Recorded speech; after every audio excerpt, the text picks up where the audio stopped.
Et bonjour à tous, aujourd'hui on se retrouve de nouveau sur le BTC face au dollar et vous le voyez, tout se passe à la perfection sur ce dernier, c'est-à-dire qu'on attendait la hausse du BTC pour retrouver ce rectangle rouge et par après, une fois qu'on était dans ce rectangle rouge, on s'attendait à une baisse de ce dernier avec les TP qui sont indiqués, etc. Et tout se passe comme on a prévu pour le moment. Donc continuons à toucher du bois, que tout se passe bien et pour voir ça, on retourne bien entendu pour donner un exemple, le 15 juillet d'année 2022, on s'attendait à quoi? Eh bien au pump, c'est-à-dire qu'à ce moment-là, on resitue le prix à 20 809 dollars. On a bel et bien continué à pumper pour retrouver ce rectangle rouge. Stop loss déjà placé à ce moment-là à 25 400 dollars. Ouverture de short placée également. Par après, eh bien, on avance un peu dans le temps. On arrive ici le 12 août d'année 2022. Le BTC a bel et bien pumpé, comme vous voyez bien, pour atteindre ces fameux zones rouges sans toucher, attention, le stop loss qui a été placé. Bien entendu, stop loss pour ceux qui sont vraiment tout néophyte, tout net débutant, c'est-à-dire c'est sorti de position de trade, d'accord? C'est pas le cas, on ouvre ça, on met un stop très serré si on est bien entendu proche de la borne des 50 de Fibonacci pour ouvrir son trade et voilà, on laisse prendre le cours, bien entendu. Et par après, eh bien la baisse du BTC. Qu'est-ce qui se passe? Eh bien sur le cours d'aujourd'hui, ben voilà, c'est nickel. C'est nickel, on atteint ce niveau, on touche pas le stop loss et on baisse avec le cours. Donc, c'est nickel. D'ailleurs, ce qu'on va faire aujourd'hui comme analyse, c'est pas non la WXYZ, on a analysé ça pendant des semaines. Ceux qui veulent voir l'analyse de ça, ils peuvent regarder toutes mes vidéos précédentes qui sont faites entre le 18 juin et avant aujourd'hui. Et aujourd'hui, on est le 19 août, d'accord? Donc tout ça, vous regardez avant, d'accord? Ça a été, discuté, travaillé pendant des semaines. C'était juste, hyper ennuyeux parce que, bah, c'était à l'horizontale plat. On casse enfin maintenant, vous le savez bien entendu eh bien, des niveaux de résistance non, mais de niveaux de support assez intéressants par rapport à une vague ascendante et on arrive d'ailleurs proche, eh bien, d'un nouveau support oblique qui peut être compris, il faut voir la lecture que vous en avez, mais d'un drapeau ascendant, bref, d'accord? On est sur des cassures de support. Donc là, maintenant, clairement, pour moi d'ailleurs, la WXYZ est terminée. Et comme dit, si vous voulez voir le travail de cette dernière, vous allez sur la vidéo précédente. Nous, ce qu'on va entamer comme travail, et essayer en tout cas de décompter, c'est ces fameux 5-6. C'est-à-dire que je rappelle, d'accord, c'est important également, toutes les vagues sont elles-mêmes sous-décomposées ou sont elles-mêmes la sous-décomposition de vagues qui sont soit plus grandes ou plus petites. D'accord? C'est-à-dire que si je trouve mes vagues, pardon, eh bien cette 5 là, ce qu'on va essayer de faire ensemble pendant eh bien, les jours et peut-être même semaines à venir, c'est de décompter une 1, décompter une petite 2, décompter une petite 3, une petite 4 et puis une 5 pour terminer la 5, d'accord? De cette manière-là, après, on aura un décompte on pourra dire, ça y est, le puzzle est terminé, le crash, en tout cas par rapport à la pattern Elliott Wave est terminé, on peut partir maintenant sur un décompte boule et arrêter de compter vers le bas, d'accord? Donc arrêtez de privilégier les zones de short mais commencez au contraire à privilégier, vous avez compris, les zones de long.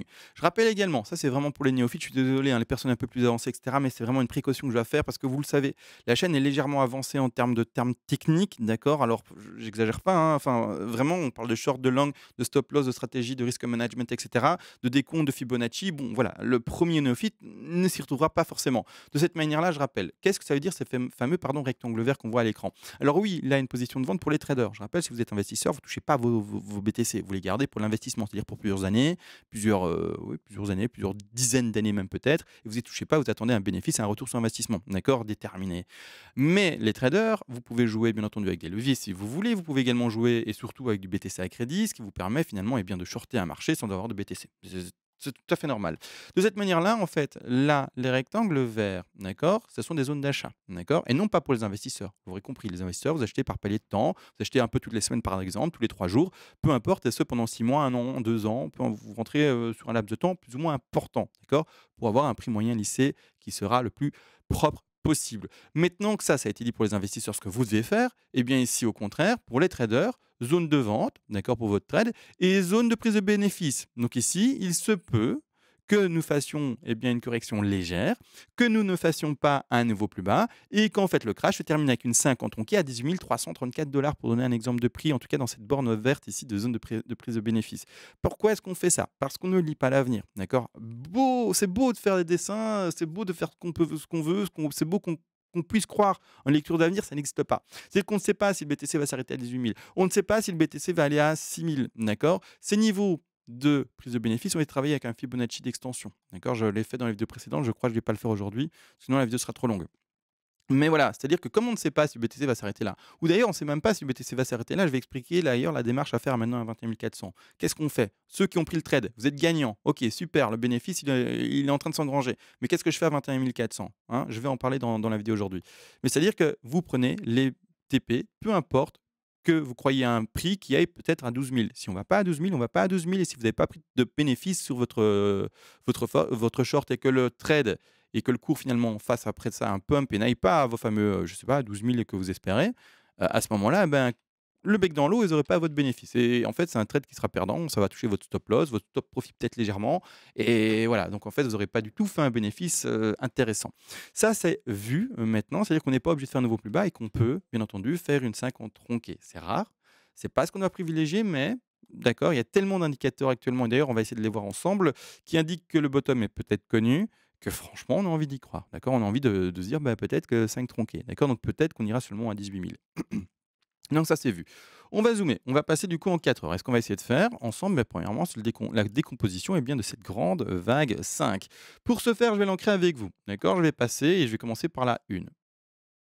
Une, on va la placer ensemble. 2, 3, 4 et 5. C'est ce que je veux en tout cas pouvoir réussir à décompter, compléter mon puzzle. De cette manière-là, pour le moment, je commence avec ma première une à cet endroit-ci. Je vais poser eh bien ma 2 à ce niveau-ci. Je vais juste regarder le rebond. D'ailleurs, est-ce qu'il est important? Oui, non. Et c'est important de voir ça finalement parce que c'est ça qui nous a permis, vous le savez, de trouver ces zones de short en rouge. C'est par rapport à la 2, de plus grand degré, ici en bleu, d'accord, qu'on a pu placer ensemble ce rectangle rouge-ci, d'accord, sans avoir travaillé le retracement de la 2, on n'aurait pas pu faire ça, d'accord. Donc clairement, c'est très important de voir à quel niveau a été retrouvé eh bien, ce retracement de 2. Ici, le retracement de 2 est extrêmement classique. Il a été chercher ses 50% de Fibonacci, c'est ce qui est représentatif de 73% des chances, c'est-à-dire rebondir et aller trouver cette zone de short, dans ce niveau-ci, des 50 à 61,8% de Fibonacci. Donc c'est nickel de chez nickel, 2 tout avec conventionnel. Donc pour la 4, eh bien vous le savez, je rappelle tout de même, quand on fait une 2 faible, on fait une 4 plutôt forte. Quand on fait une 2 régulière, c'est comme on a maintenant dans les 50 à 61,8% de Fibonacci, on fera une 4 plutôt régulière. Et quand on fait une 2 qui est forte, eh bien on fait une 4 qui sera plutôt faible. D'accord? Donc ici, on retient 2 régulière, d'accord? Donc ici, pour la future 4 que l'on va placer ensemble, il faudra que la 4 soit régulière, qui aille chercher un retracement, pour ceux qui ne le savent pas, en fait, des alentours des 38,2, d'accord? Comme ça, vous êtes au courant. Également, vous le savez, je suis une tête en l'air. Pour les néophytes, vous le voyez, c'est un peu compliqué. Et si vous voulez un peu plus d'aide, c'est-à-dire que oui, je dis beaucoup de choses en vidéo, mais je ne dis pas tout, malheureusement, sinon la vidéo ferait en fait 4 heures. Eh bien, vous pouvez faire une donation vers les premiers paliers de donation, et d'ailleurs j'insiste, donation pour aider la chaîne eh bien, à garder son indépendance. Eh bien, vous recevrez le premier ici palier avec un PDF, c'est-à-dire que tout est indiqué, le retracement de Fibonacci, les figures, les combinaisons, les règles, des vagues, etc. Enfin, je ne sais pas, il y a plein de choses. Et de cette manière, vous serez autonome par vous-même, faire vos propres projections de prix, vos propres plans de trading, propres zones de short, propres zones de long, où placer ses TP, où placer son stop loss. Bref, tout sera eh bien, possible pour vous. Et également, les personnes qui font une donation folle, les gros donateurs qui veulent vraiment aider la chaîne, premièrement, merci à vous. Vous aurez à la fois, si vous le voulez, droit au PDF et également à une analyse à la demande sur l'actif spéculatif de votre choix, qu'il soit à crypto-monnaie ou pas d'ailleurs, c'est-à-dire BTC, ETH, XRP, Cardano, ce que vous voulez, ou également Amazon, Facebook ou n'importe, d'accord? Et ça sera fait en vidéo pour vous avec une projection de prix et également, vous le savez, un plan de trading. Maintenant que tout ça a été fait par rapport aux donations, on repart, vous le savez, eh bien, sur l'analyse. Maintenant que ça c'est vu, on a placé ensemble la 2. Il faut réussir à décompter également ce degré-là, entre parenthèses, en des vagues encore plus petites, d'accord? Et pour le moment, ce que moi j'ai envie de placer, ce sont ces vagues-ci. Alors, je vais vite mettre leur degré d'ailleurs. Boum, mal placé, boum, boum.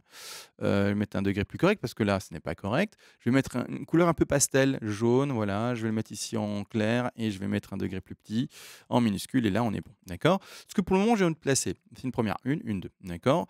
L'objectif 2, 3. Je vais mettre ce petit rectangle rouge. Non, je le laisse. Vous savez ce que c'est très bien, c'est parfait. En fait, l'objectif pour le moment de cette 3 a été chercher les 200% de Fibonacci. Et il n'y a pas de problème, pour la placer, ici je la place sans problème. Voilà, je sais pas, dans le coin ici à 200, c'est très bien également. Propre pour la 3. Mais pour la lecture de cette 4-ci en jaune, j'aimerais voir une consolidation qui ressemble à ceci, c'est-à-dire qui ait le même laps de temps plus ou moins et qui visuellement dans le degré dans lequel on s'exprime, donc en 4 heures, soit réellement visible.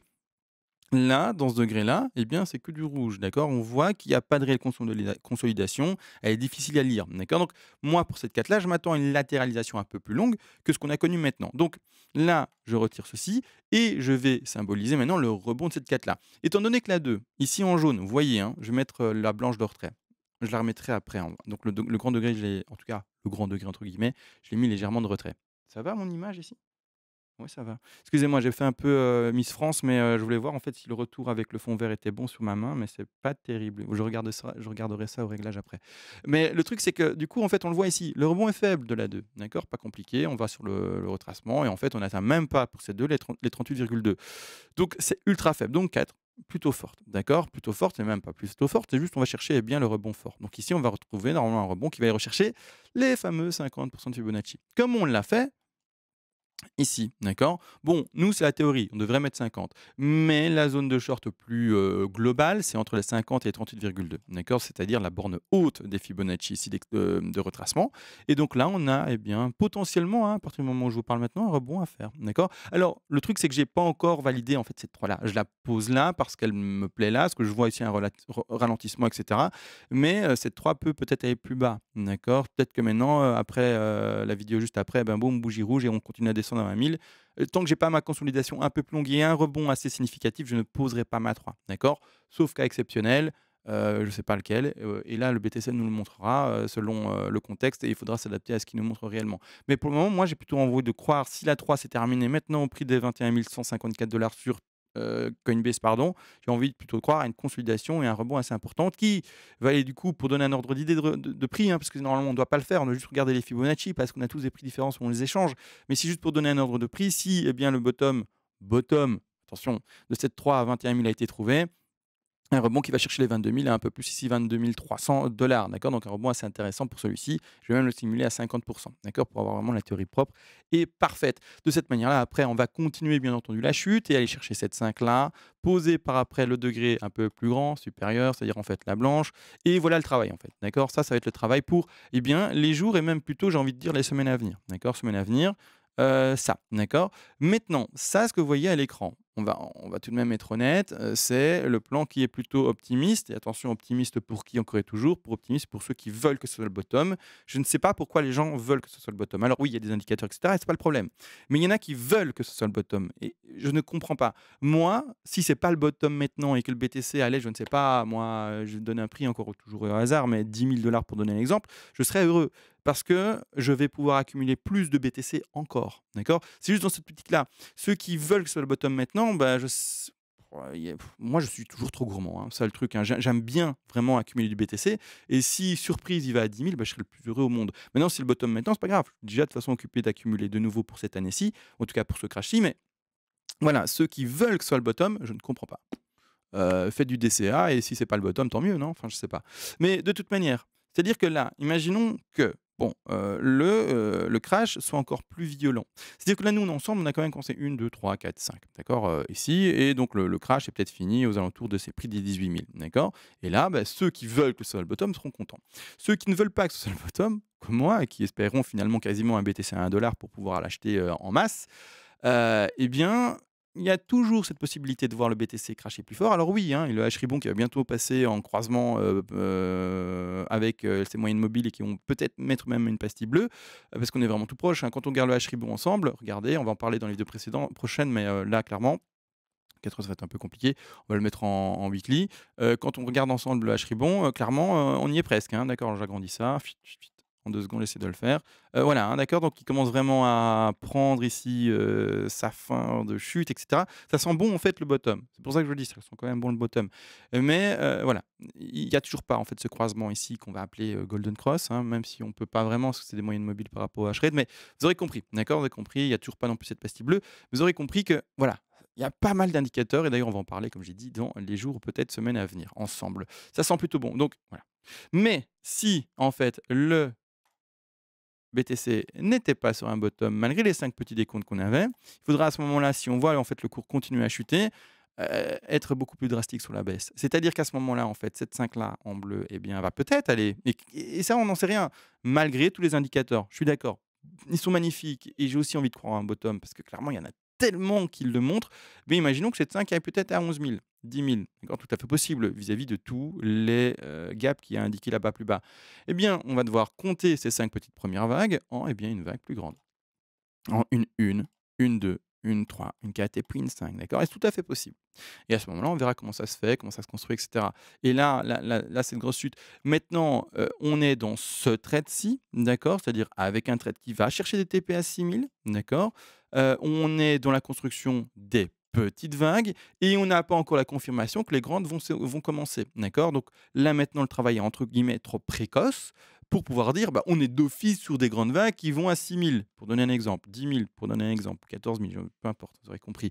On est trop tôt, donc là, pour le moment, je préfère ne pas les indiquer, travailler en fait les petites vagues et plus tard, si on voit en fait que, eh bien, lors du rebond, partons sur le principe que, on fasse un rebond et j'ose espérer pour le BTC qu'à un moment on fasse un rebond, d'accord? Bon, je l'ai fait au mauvais endroit. Bon, imaginons qu'on fait 1, 2, 3, 4, 5, on termine là et qu'il y a un rebond de BTC, mais que le rebond du BTC ressemble à rien du tout. Un peu comme il a fait là, quoi. Allez compter une impulsive là-dedans, hein. Celui qui a réussi, eh bien tu voilà, tu es le meilleur. Tu es le meilleur, c'est tout. Mais clairement, j'ai pas réussi. Compter une impulsive, non, j'ai compté une WXYZ, quelque chose d'encore plus complexe en fait, mais j'ai pas réussi à trouver une impulsive parce que voilà, ça ressemble à rien ce bazar. De cette manière-là, imaginez que le rebond ici ne ressemble à rien non plus et pas à une impulsive, non plus à une leading diagonale, mais ressemble peut-être même encore à une WXYZ, un truc horrible. À ce moment-là, eh bien c'est bête, hein, mais ce que je vais indiquer, ce que je vais quand même favoriser malgré tous les indicateurs, c'est sur mon plan Lot qui est vu comme un indicateur finalement unique, d'accord? Qui n'a aucun lien avec les autres. Chaque indicateur doit être pris de manière individuelle, sans faire attention aux autres indices qui peuvent être donnés par les autres indicateurs. Mon plan Elotwave va se tenir à ce qu'il lit. Et si mon plan Elotwave me dit, eh bien, en fait, CMA, let's go, tu ajoutes en fait un rebond parce que le rebond que tu lis est dégueulasse, je mettrai ça en deux et j'irai chercher une 3, 4 et 5. Mais on n'y est pas, d'accord? Je montre juste la logique après. Si on lit un rebond dégueulasse, d'accord, pour utiliser des termes un peu plus parlants, et non pas uniquement, eh bien, politiquement correct, mais clairement, voilà, d'accord, on part vraiment sur quelque chose qui va écraser. C'est pas le cas, donc je le retire, d'accord. Pour le moment, on commence les 5 vagues et on part sur le potentiel d'une 5 tronquée, d'accord. On n'a pas ce rebond. Tant qu'on n'a pas ce rebond, on peut pas parler, d'accord. Maintenant, par rapport à cela, on a vu le sous-décompte, on a vu les objectifs et les TP, on a doucement, eh bien, mis la petite graine qui disait que le bottom est peut-être connu. Et d'ailleurs, je suis désolé pour mon absence, mais quand on s'ennuie sur le cours comme ça, moi je prends congé. Je vous l'ai déjà dit, c'est-à-dire qu'en fait, je me retire un peu d'internet, ça me fait du bien. Et puis c'est tout et c'est parce qu'en fait également, il faut comprendre une chose, c'est que YouTube, c'est pas mon travail. Donc j'ai les moyens d'être absent de YouTube pendant 6 mois si je le veux ou 1 an. Maintenant, j'aime le faire, donc je le fais. Mais quand il se passe rien, eh bien, je sans hésiter, prends du retrait, profite de moi, ma famille, des vacances que je peux avoir, du soleil, des terrasses. On a parlé la dernière fois du Garden Blanche ensemble, c'est très agréable. Vous l'avez compris. Donc ici, je ferai plus de vidéos quand finalement? Eh bien, c'est bête à dire, mais quand il y a du mouvement en fait. Et c'est-à-dire en fait, c'est quand il y a du mouvement, c'est pas quand on est sur des phases horizontales comme ici, comme on a connu en 2018-2019, c'est quand en fait ça pump ou que ça crache réellement. Mais quand on est à plat comme ça, là, depuis maintenant, eh bien, quasiment 2 mois et même la correction de maintenant, elle est encore dans ce range. On n'est pas sur un niveau plus bas ou quoi que ce soit, on est dans un range actuellement. Bah, je prends mes distances et parce que, bah, j'ai les moyens et le luxe de pouvoir me le faire parce que le YouTube, c'est pas mon travail, c'est juste, eh bien, un plaisir, d'accord? Maintenant, on a réellement tout dit, on a même fait un peu de blabla à la fin. Je vous souhaite à tous une bonne journée et on se retrouve à la prochaine. Ciao.